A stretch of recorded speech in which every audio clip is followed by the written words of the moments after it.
Want to break down on some of the latest topics from college to the pros? We interview many individuals to share their knowledge about the news stories surrounding the teams and its players. This is Nothing But That Sports Talk.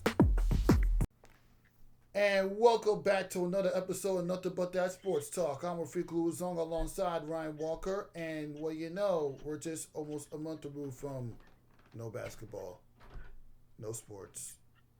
No nothing. No nothing whatsoever. But there is the possibility of the NBA draft getting pushed back all the way till no sooner than August the 1st. Everything don't look good right now, man. I mean, you know what's so crazy? Everybody with every sport keeps putting out these tentative plans on when they're gonna start. I mean, honestly, disregarding NFL football because that starts in September, even though they have the pre-trial, the camps and stuff and August stuff. Nothing don't seem realistic. It don't seem realistic to make a plan until we know that cases are down. They stop locking certain cities. You know what I mean? Businesses are opening and flowing. It just doesn't seem realistic. Like I mean, our we're basketball guys, but I watch every sport, and a lot of our viewers might not just be basketball. There's other sports too. Baseball is talking about 100-game season, and they're talking about starting in like end of May, June, which just it's just tedious to even think about that right now. Summer basketball is June 8th is, the first week or so on and so forth.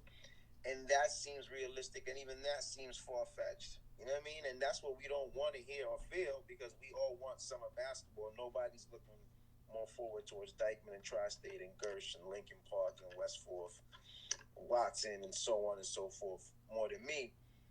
But it just doesn't even seem realistic to make any plans because even the city, if the city's telling you right now things are shut, what sporting event can you make happen? And then are people going to feel comfortable running back to public places right away?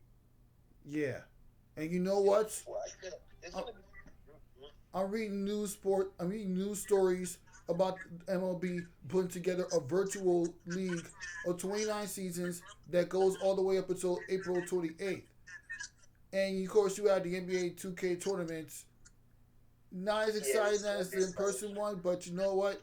They'll take any sports entertainment at this point.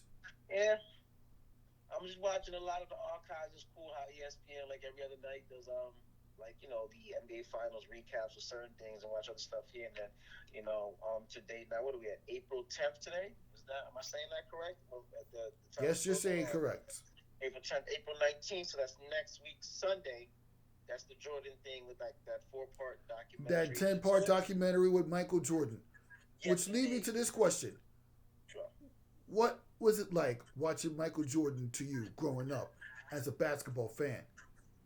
You know, I'm so happy that you asked me that because when I first started watching like NBA basketball, like getting in tune, it was 91. I'll never forget, and that was the Bulls versus the Lakers.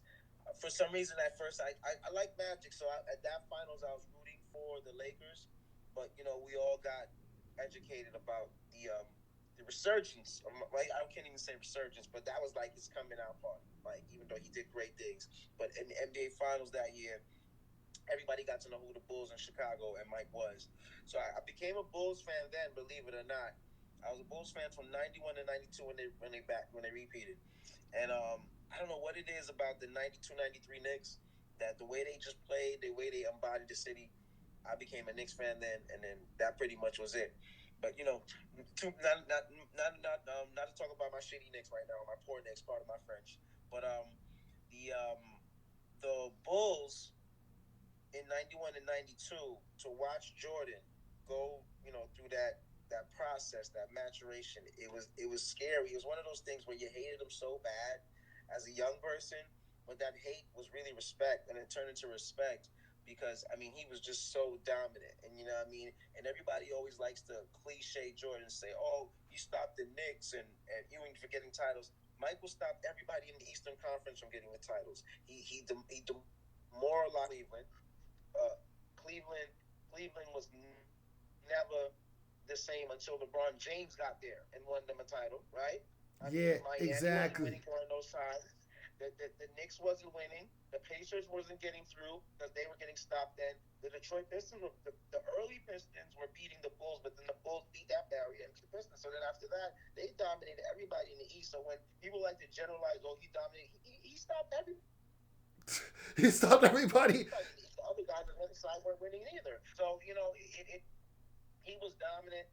We probably would never see nothing like those runs. We've had the Kobe's. We always talk about it. LeBron is dominating on levels that are not even thought about still to his age. But my thing was just different. You had to grow up during that era and see it literally. This is why he has so much of a hold on the game still to now. Like, we still talk about Mike played about 20 something years ago. You know what I mean? But anytime you talk about a GOAT question or anything, he's still relevant in the culture, and you can't always say that about many greats. Like Kareem is a super great Dykeman Projects all-time scorer. But more in conversations we would talk. Mike is still holding on. Like there's certain guys that maybe in 60 years Mike will still be talked about. Like he's relevant. Like it's 96. You know what I mean? So watching him was just I'm pretty sure you've seen some of the end parts of the realms. There's nothing that you could really describe to explain that. Trust me, I watched a couple of Michael Jordan's classic games, even ones where he was losing, even ones where he had game-winning shots against Hornacek's Utah Jazz. Mm-hmm. That was just nuts.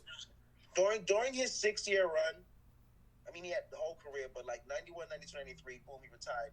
96, 97, 98. When he was playing at his highest level, he's the only sports athlete, and I've seen a lot. I mean, the Tom Brady's, I mean, Derek Jeter's, different realms of sport, but he's the only great guy, football, basketball, whatever sport it was, that when he played, it was a guaranteed loss. Like, you know how you could go again, like, oh, you win, and sometimes you might get upset. No. When they were playing in postseason, and that was the pure form Jordan and pure form Bulls, you were losing. That was it. You didn't have to worry about what you were losing no matter what. You were losing. And I was always told that Michael Jordan managed to be so dominant in the 90s because you were playing against scrubs. He's the only guy. That's ridiculous. Unlike LeBron James, he has a winning record in the finals. And unlike Kobe Bryant, rest in peace, he never lost in the NBA finals. And after Michael Jordan went to to the Washington Wizards, competing against Kobe Bryant when his career was starting to rise, way before LeBron James came around, people were comparing Jordan to Kobe Bryant and LeBron James. People were comparing them to. But we got to stop doing that in sports. Not me and you, but the microcosm of sports. It's like, let's just get this out on the record because I know we have viewers that watch. We keep it extended. Once you're a pro, you're always a pro. You understand what I'm saying? Mm-hmm. Like we might look at these guys and be when we say they're a scrub, we're comparing them to NBA players as scrub. But in reality, there's no scrubs in the NBA. If you made it to the NBA, there is something that you can do at a high level that somebody else brought you in there. There's no way that you can just fake it through your life and get to the NBA. There's only 460 guys in the NBA. Okay, only 60 guys are getting drafted a year. Probably only 30 or 35 are signing a contract to actually play on the team. Some guys might get cut. Some guys might get you. You're a pro, whether it's overseas or NBA, you are a pro. So now with that being said, when people always want to say, this guy didn't play in this era, there was nobody that was good.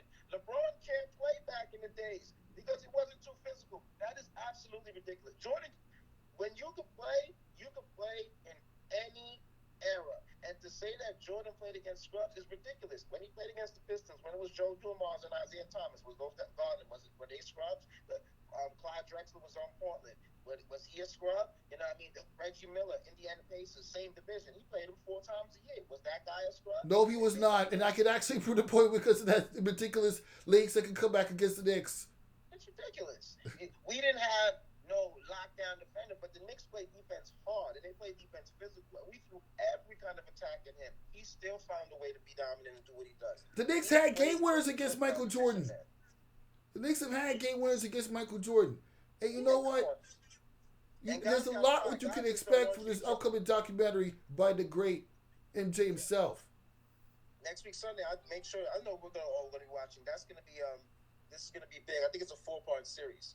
So Nah, it's actually a 10-part documentary from what I saw. wow, wow, Now, I know you're gonna be seeing a lot of moments like how he started jumping off the gates of Madison Square Garden, how he led the Chicago Bulls to the playoffs almost every year. Every but year. yeah, Even though that one year they made it in his rookie year, they had a losing record. They got swept in the first round, which is something that never happened to LeBron James. LeBron never lost in the first round. He made it to correct. the finals 8 years in a row. But nobody talked Amazing. about that because you compared a guy that would lose a record in the finals to a guy who's undefeated in the finals but never lost. See, but and that's another reason why they shouldn't do that with all of them. You know what I mean? Kobe is his own great mystique. LeBron is his own great mystique, and so is Mike. Like I agree that Mike is the greatest of all time, but I also agree that a Michael Jordan, that LeBron James is a more better all around player than Michael Jordan is. We can go attribute by attribute and argue every day. There's certain things that Mike might have been better on that LeBron might not have been better on, and vice versa. But as an all around player and a prototype, definitely LeBron is a better all around player. Kobe probably was more of a better fine-tuned professional dog down scorer. Like the guy was, his skill set and fundamentals offensively was at the highest of everything. Like there was nothing offensively he couldn't do. So when we always go, well, this person, especially with Kobe being gone now, like we all got to stop doing that. Who's better? Those are three different type of greats. You know what I mean? They just did it in three different type of ways, in similar ways but different ways. So for us, LeBron is more of a guy that's a team orchestrator. If LeBron wanted to be a scorer his whole career, he would have already broke Kareem Abdul-Jabbar's record. That's Think true. about how many of those assists that come with LeBron. If those plays he decided to be greedy and take those shots with the other guys, a lot of other NBA players probably would have those 10, 15 shots that probably would have helped them get more money or whatever in their pocket. If he would have took that, how many points would he have had? He got almost 30K in change now. He's about to break the record. He has going to be breaking Kareem Abdul-Jabbar's score record in a couple of years Yeah, if he as long even as he gets to stays that healthy, point. the record is broken. He already surpassed Michael Jordan in the record, but you know what? Since we're talking about Michael Jordan, like, what are your top 3 moments of Michael Jordan? And obviously, the game-winning shot against the Jazz in Game 6 of the Finals has to be up there. Well, my top three from Mike, I'm not gonna go any order that I can remember, but just things that spurred out to me right away was the '92 Finals against the Portland Trailblazers. Mm-hmm. He had that game where Mike was always a capable 3-point shooter, but he had this game where he was just making threes from every angle. Now listen, that's the one where he did the whole hands up thing. Like he didn't even know how he was doing it at one point. That game right there, for anybody who could watch it, it was iconic because it's like he was so great that he was amazed on his greatness, and he's like, "Am I really doing this?" But yeah, I'm doing it. That was one great game of Mike. Um, the double nickel when he came back in '95, he scored 55 against my Knicks. Yeah, Out of shoot. dare I say it, that was a good moment for Michael Jordan. That was pretty incredible, and that buzzer beater shot against Greg Elo and the Cavaliers. I'm That was epic. I saw a Gatorade commercial on that, and you know what? wow. When I started watching basketball, I saw they do a Gatorade commercial on Michael Jordan's game winner, but they try to like really make it entertaining by doing a version where he actually did make the shot, and then they just got to the point where they made it. Michael Jordan's the reason why you had a Space Jam movie. Michael Jordan's the reason why you had 2 like Mike movies where a little kid just puts on a shoe and then magically becomes good at basketball, getting invited to be like, hey, can you join the team? Bow had a movie on Like Mike, and then you had Like Mike 2, Street Ball. Right. You can rewatch those movies at your own time. You can tell how inspirational Michael Jordan is to the basketball community. Michael Jordan's the reason why you had the I Could Be Like Mike Gatorade commercials. They do a lot for this man. Like, what can you say? I mean, I wasn't really watching basketball. Also, the performance at 98 degrees. Remember when he was under the flu in the NBA Finals? Yeah. He willed that. That Bulls team was not making no shots. Scotty wasn't playing too great in that game, and he willed them. It was like literally he willed them through sickness to get there, and he didn't have that much strength in that body. So that's another one that also you keep in mind. It was something about his will to will. Isaiah Thomas said it best. He said there were many great players, many great players, and there probably were guys that were greater talent than Jordan. I mean, we can go down the list and talk about guys too. But he said the will to win, excuse me, from Mike is what really separated him from anybody in professional sports. He says because that extra win that he had in the fourth quarter, or that extra push to want to win at everything. And this is multiple people will say Mike wanted to win at checkers. If Mike played you at checkers and he lost, he was mad. He had to play you back again. You understand? Or bet you for money. That was the type of competitive edge and spirit that separated him from everybody else. Yeah, he even separated himself from a younger Kobe Bryant who was just starting to be in the league. I mean, Kobe counted him with like scoring his numbers, but you know what? Michael Jordan was just too much for him back then. He was just too much. Too I much seen for everybody. highlights of Michael Jordan. He was no joke, especially with a 4 point play against the New York Knicks. I know you remember Clutch. that. Many plays. So Many plays. so many moments, and you know what?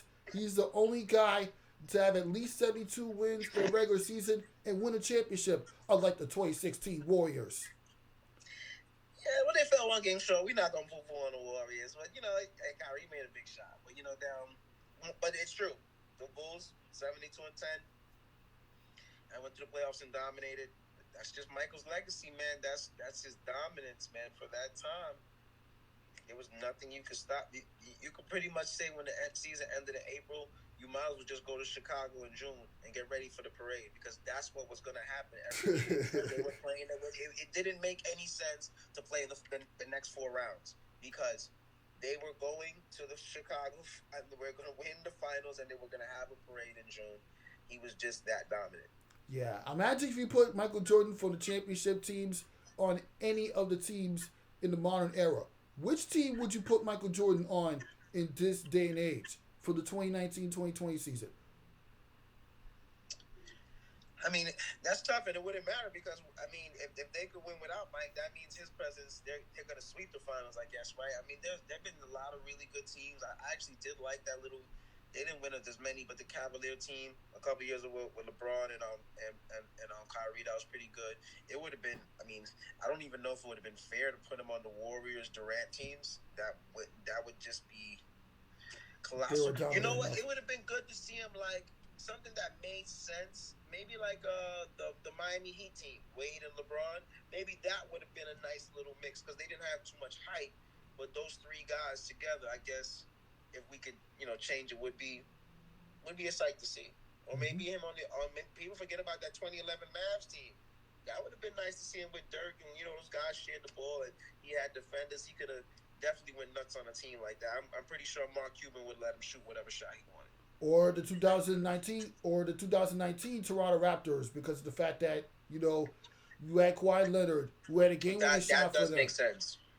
You had Kyle Mike Lowry. could, You had so many loaded weapons for that Toronto Raptors team. You had yeah, you're right. Van Fleet. You had Defenders, Siakam. They're the only roster with no lottery pick and won a championship. scary. You put Michael Jordan on that team, you sweeping the Golden State Warriors. Because Oh Kevin yeah, Durant was out for most of that postseason. And there's no way Stephen Curry and Klay Thompson can hold off a lot of teams. I mean, you may have been able to sweep Portland, but that's because Portland was an easy matchup for them. But there was no way. and they had injuries too, and Yeah, that wasn't gonna work out. yeah. But yeah, it's just a lot to go in. But you know the WNBA draft is coming up virtually. Virtually, about to say, yeah. I You mean, know that Sabrina is going to be drafted by the New York Liberty.